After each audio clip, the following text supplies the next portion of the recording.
I live in a quiet suburban town where nothing much ever happens. But on St. Patrick's Day, everything changed. It started with a strange sighting in the sky, a large, dark figure with glowing red eyes. Some say it was a bird, others say it was a plane. But I know the truth. It was the Mothman. I had always been fascinated by cryptids and urban legends, so when I heard about the Mothman sighting, I couldn't resist investigating. I grabbed my camera and set off into the woods behind my house.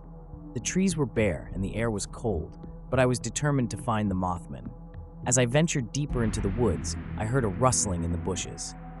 My heart raced as I cautiously approached the source of the noise. Suddenly, a figure emerged from the shadows. It was the Mothman. I could feel my body freeze in fear as I stared into its glowing red eyes. But then, something strange happened. The Mothman began to speak. In a deep, booming voice, the Mothman said, "Fear not, for I am here to save St. Patrick's Day." I couldn't believe what I was hearing. The Mothman was supposed to be a terrifying creature, but here it was, speaking to me in a calm and reassuring tone. I followed the Mothman as it led me deeper into the woods.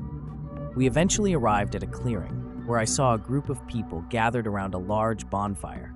They were dressed in green and chanting, but their voices were filled with fear and desperation.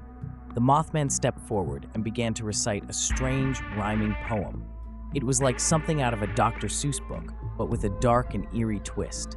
As the Mothman continued to speak, the people's fear began to dissipate and they joined in the chanting.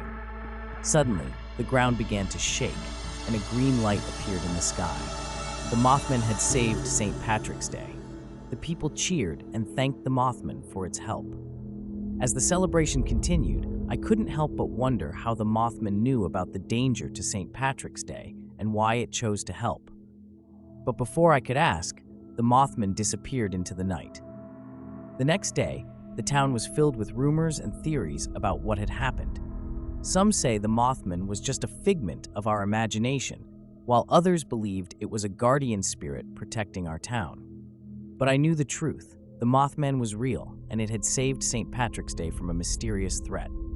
From that day on, I never looked at the quiet suburban town the same way. Because in the midst of the ordinary, the extraordinary can always appear. And for me, that extraordinary was the Mothman.